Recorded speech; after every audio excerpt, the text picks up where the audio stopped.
शिंदे, उपविभागीय पोलीस अधिकारी अंबाजोगाई, आदरणीय जिल्हा पोलीस प्रमुख यांचा प्रतिनिधी म्हणून तो उपस्थित आहे। सरांची बीसी चालू असल्या कारणाने सरांना स्वतः यायला जमलेलं नाही, पण तरी देखील सरांनी जे काही माजी सैनिक संघाकडून जे काही निवेदन दिलेलं आहे सदर घडलेल्या प्रकरणामध्ये तर स्वीकार केलेला आहे।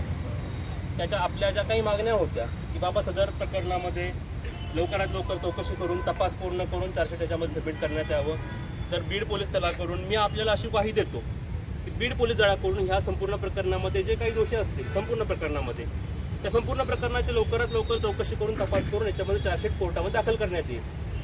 आपण सर्वजण देशाची सेवा केलेली आहात, आपण युनिफॉर्म पर्सनल आहात, आम्ही युनिफॉर्म पर्सनल आहोत, आपण बॉर्डरवरती सर्व करता देशाला, आम्ही देखील इंटरनल सिक्युरिटीसाठी करतो। तर आपण फक्त आपल्या मनामध्ये हा किंतु बाळगू नये की बाबा सैनिकांची जी काही अवस्था आहे ती पोलिसांना माहिती नाही, आम्हालाही माहिती आहे। मी स्वतः IPS अधिकारी आहे, मी देखील ट्रेनिंग केलेलं आहे आर्मीसोबत। त्यामुळं आपल्या ज्या काही समस्या असतील त्याचं समाधान नक्कीच पोलिसांकडून केलं जाईल, ह्या प्रकरणातही केलं जाईल। इथंही आपल्या काही समस्या असतील आपण नक्की आमच्यापर्यंत पोहोचावं।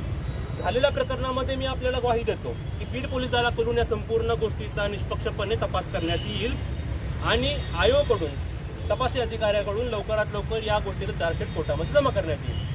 या व्यतिरिक्त अजून का आपल्याला पाहिजे का? आमची एकच मागणी आहे, जो कोणी दोषी असेल त्याच्यावर आपण लवकरात लवकर कारवाई करू, त्याला जे काही ते योग्य ते जरूर जरूर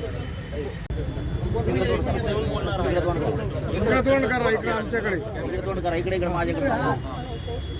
माझी सैनिक आज माझी सैनिकावर आपला हात राहायचं, पण बीड शहरात कुठल्याही कानाकोपऱ्याला जा हीच घटना इतक्या वारंवार घडतात की ते पोलीस स्टेशनपर्यंत पोहोचू शकतात। करेक्ट पॉईंट आहे। एक 4 वर्ष आधी या 5 वर्ष आधी तुम्हाला सांगते ह्या लोकांनी बाधित भागात त्याच ठिकाणी पॉईंट होते, जिवंत जाळायला माणूस तिकडं वड्याला नेला होता करपराच्या तिकडं।